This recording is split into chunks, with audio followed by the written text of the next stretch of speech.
યુવાનની હૃદય દ્રાવક કહાની સંભળાવું.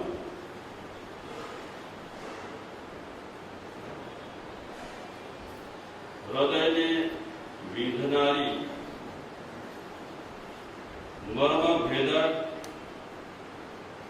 એ યુવાનની દાસ્તાન એવી છે કે બિચારાના લગ્ન થઈ ગયા હતા, પણ લગ્નની શરૂમાં પેલા બાપ ગયા અને પછી માં ગઈ. એ યુવાન મા બાપ વગરનો થઈ ગયો. મા બાપની વિદાય પછી ધીમે ધીમે ધંધામાં ઓટ આવવા લાગી. પરણેલો યુવાન છે, બે બાળક છે, બે બાલિકા છે. ધંધામાં ઝડપથી ઓટ આવવા લાગી.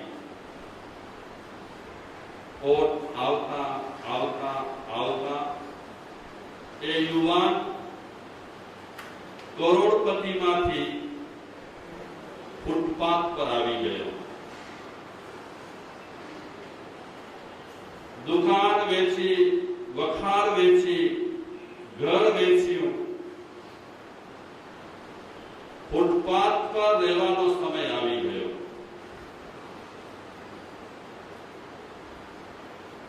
એ યુવાન પોતાની સ્થિતિ જુએ છે, ક્યાં હતો અને ક્યાં આવી ગયો.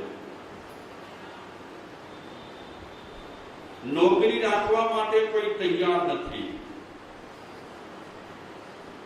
જ્યાં જાય છે, જ્યાં વાત મૂકે છે, ત્યાં લોકો કહે છે અમને નોકરની જરૂર નથી.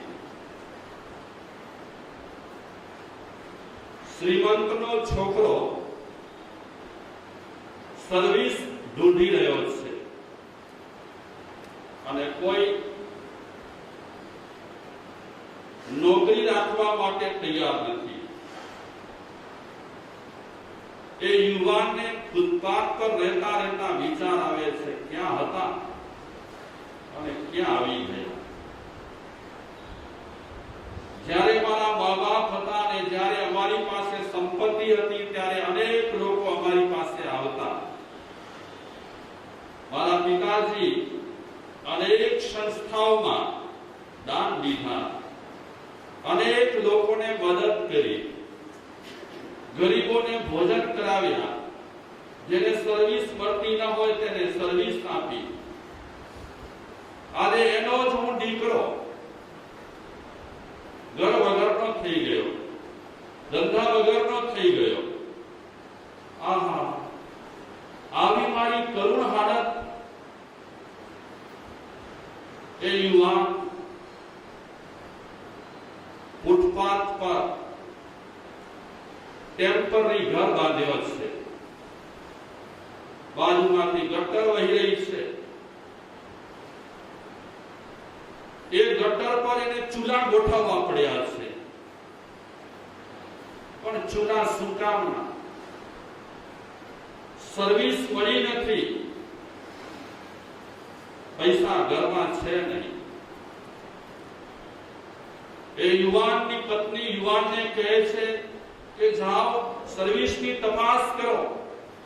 આમ ઘરમાં બેઠા રહેવાથી કાંઈ કોઈ દેવાનું નથી. જાઓ.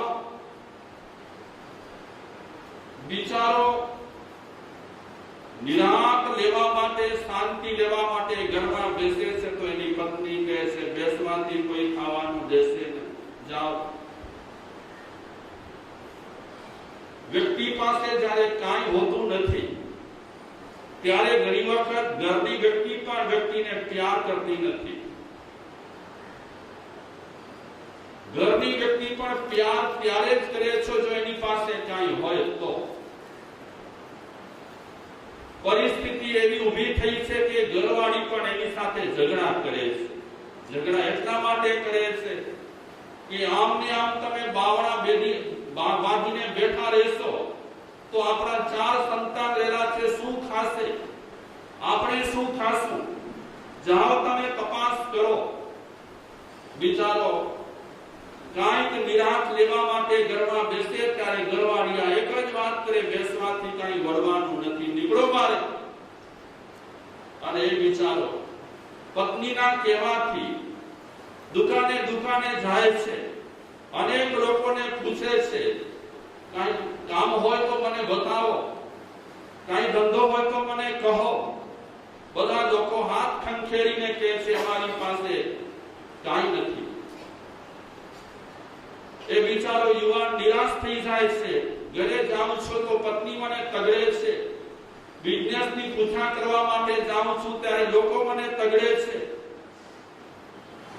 આટલા દુઃખો, આટલી તકલીફો, એ યુવાન બિચારો ભટકી રહ્યો છે, ત્યાં સર્વિસ મળતી નથી, અને આ બાજુ એના બાળકો ભૂખે મરી રહ્યા છે.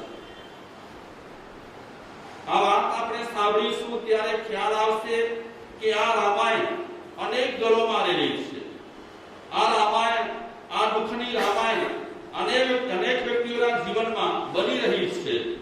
તો એ બિચારો યુવાન, સર્વિસ નથી મળતી, કમાણી છે નહીં, ઘરવાળીને ભૂખ લાગી છે, સંતાનો એકદમ ભૂખથી પરેશાન થઈ ગયા છે, પેલા ભાઈને પણ ભૂખ લાગી છે. બિચારો અંતે નાસીપાસ થઈ કરી અને એ ભાઈ પાછો ઘરે આવે છે.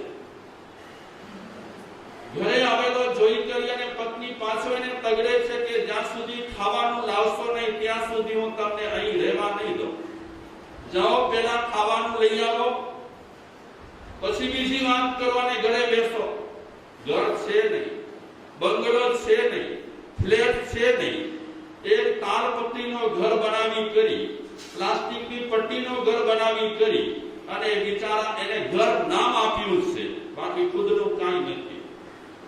ક્યારેક ક્યારેક સૌના જીવનમાં બને છે કે પુણ્યનો જ્યારે ઉદય હોય ત્યારે જીવનમાં લીલા લહેર થઈ જતી હોય, અને જ્યારે પુણ્યનો ઉદય પરવાની થાય અને પાપનો ઉદય શરૂ થાય ત્યારે ગમે તેવા માણસ રહેલા હોય એક વખત તો બિચારા ધૂળ ચાટતા થઈ જતા હોય છે.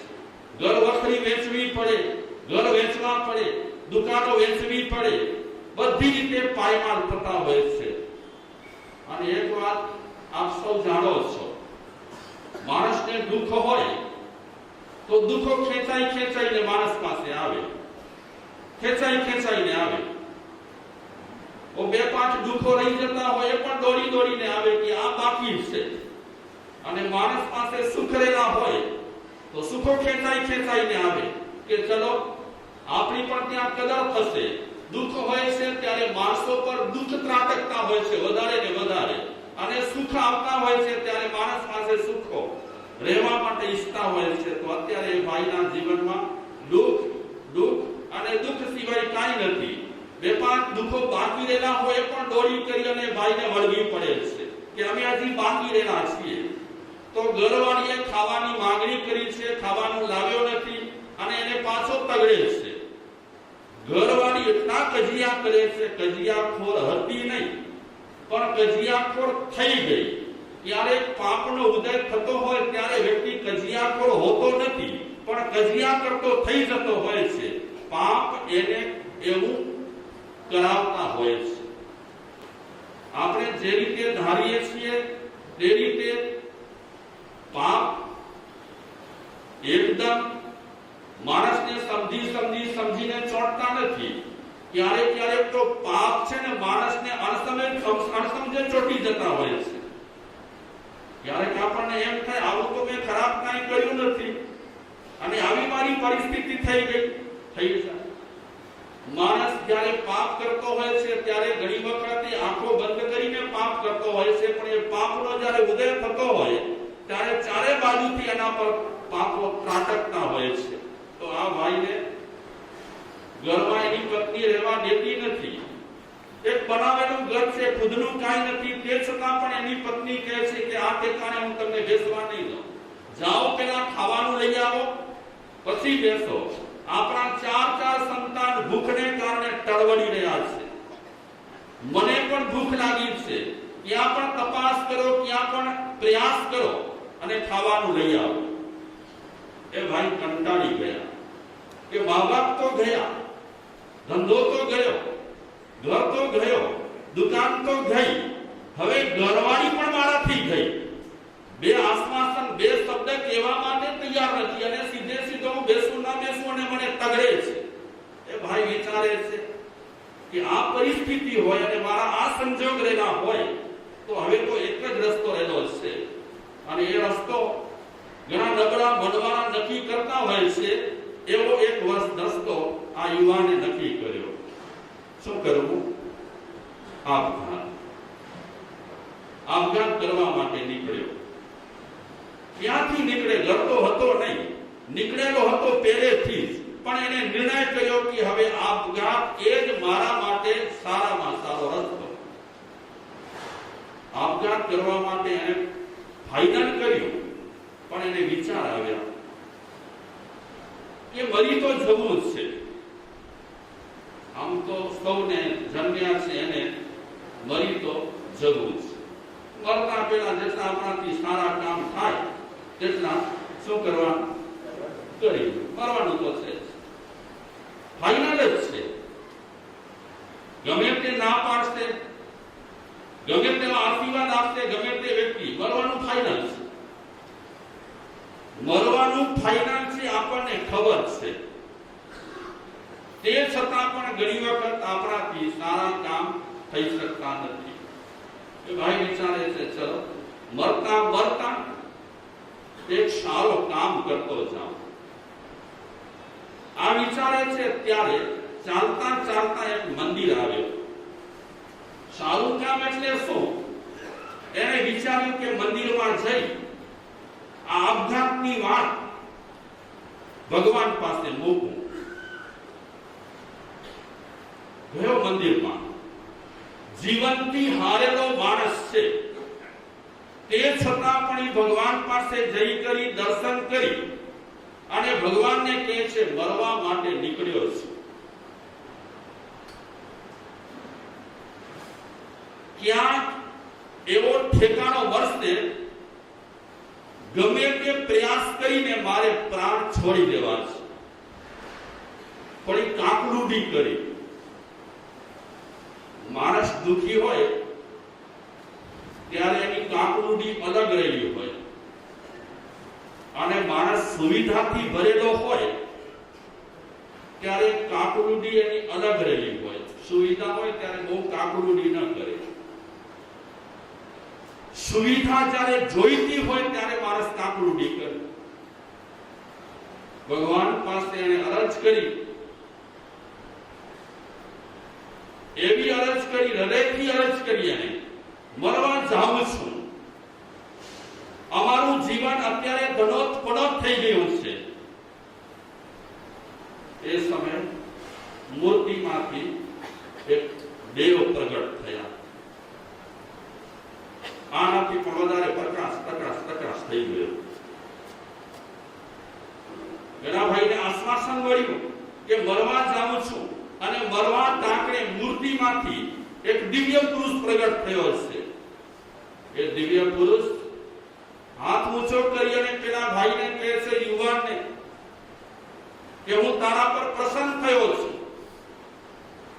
માં, તારે જે માંગવું હોય તે માંગી લે.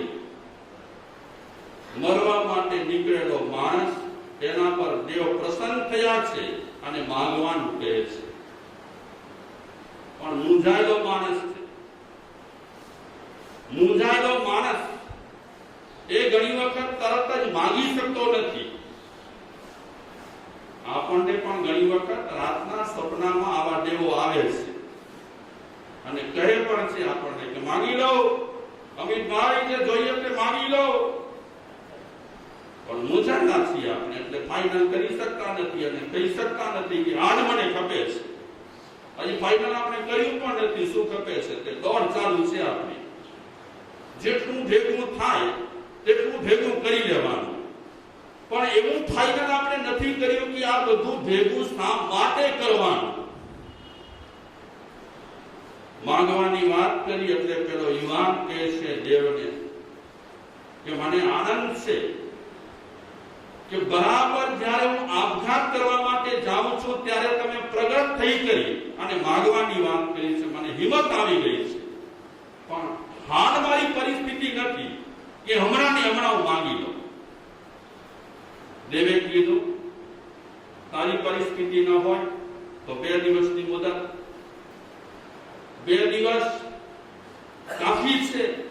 તારે જે વિચારવું હોય, જેટલું વિચારવું હોય એટલું વિચારી લે. મારી પ્રસન્નતા 2 દિવસ પછી ત્યારે આવીશ ત્યારે તેની તે હશે.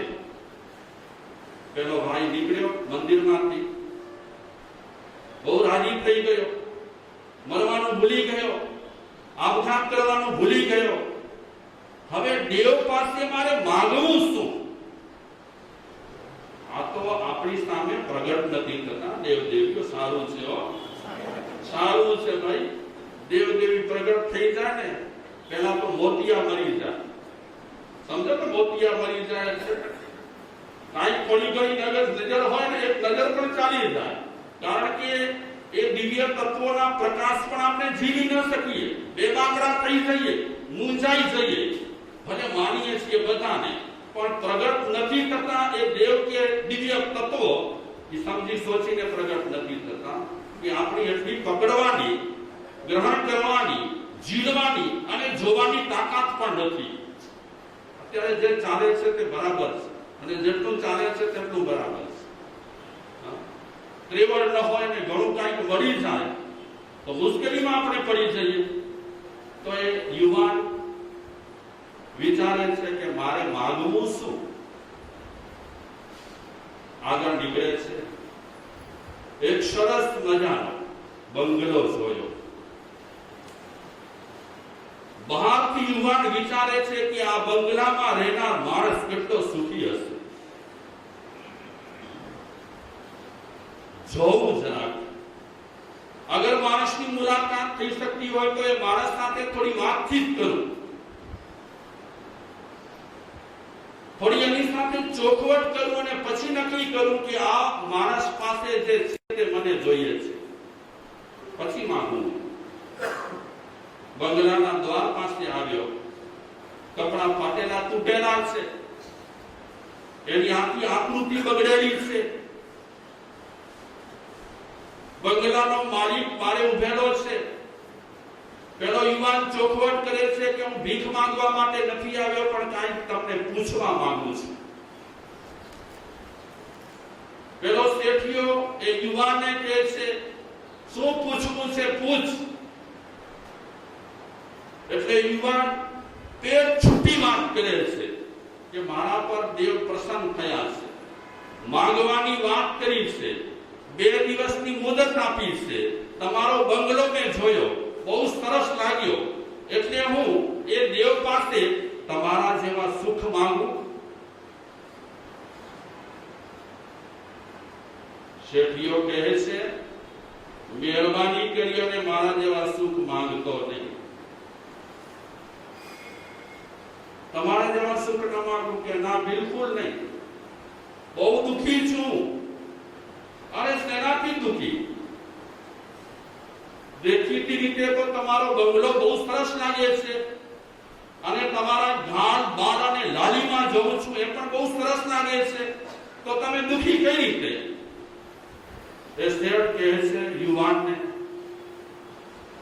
કે પૈસા તો ઘણા ભેગા થઈ ગયા છે. હવે પ્રશ્ન ઉઠે છે, અમારી સંધ્યા ઢળી રહી છે